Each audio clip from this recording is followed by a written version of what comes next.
Coming up in this installment, realistic Kato Unitrack made easy, using just a few simple techniques. Previously on the Model Train Diorama How-To series.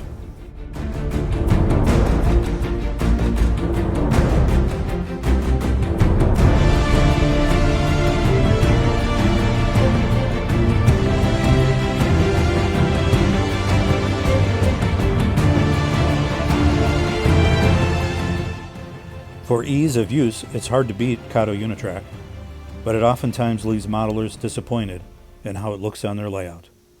Here's how I work to solve this problem. Obviously, the first thing you have to do is get it glued down to your layout.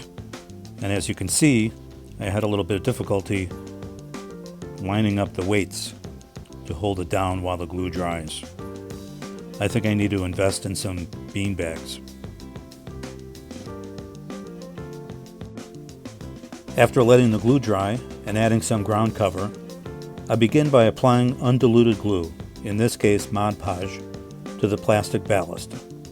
This allows you to add an initial layer of rock ballast that won't slide off the plastic surface. It is an extra step, but it gives the subsequent application something to adhere to. With the glue in place, and hopefully very little on the ties, I use my fingers and just pinch out an initial layer of ballast across the glue. I then use a flat brush to pat down the glue, or I should say, pat down the ballast into the glue. I repeated this technique along the entire length of the track, and after the glue dried, turned the module upside down to shake off the excess ballast. I then added a second layer of glue, this time diluted, prior to pouring on a final layer of ballast. I use a small plastic cup to do this, but I've seen others use a spoon or continue pinching it out with their fingers. Using a flat brush, I take my time and smooth out the ballast and shape it in order to make it as realistic as possible.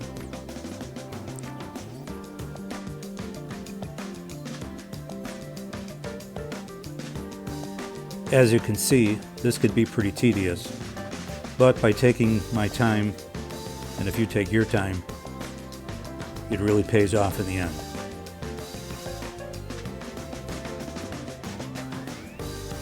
Once you get the profile you want, it's time to give the ballast a good soaking with glue.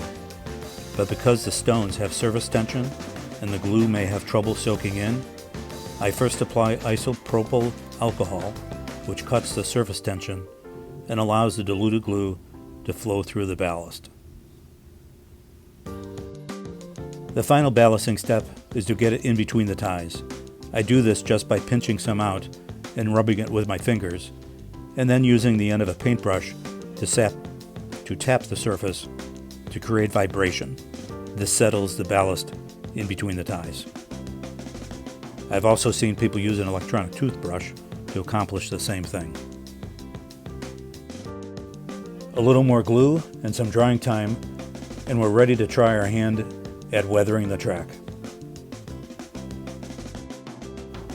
For this, I'm using Monroe Models Dark Rust and Grimy Black pigments. It goes a long way, and you have to be careful not to use too much. I start by applying a thin coat of the rust color using a small paintbrush. I make sure I get it on both sides of the rail and not worry too much about getting it on top of the rail, because I'll wipe that down when I'm done. I then use a thicker brush to pick up the grimy black and blend it in with the rust color, taking my time to get it as evenly applied as possible. Again, I remind you that this pigment is fairly unforgiving, and it doesn't take very much to spread it around.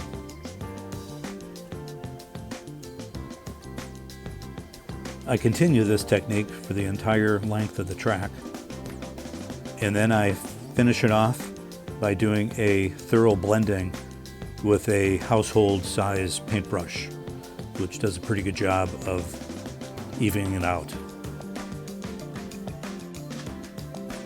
Here's a few shots of the final product after following these simple steps. I hope you've enjoyed this video and have found it helpful. Thanks for watching. I hope to have more videos in this series coming out soon. If you haven't already done so, please consider subscribing. Thank you.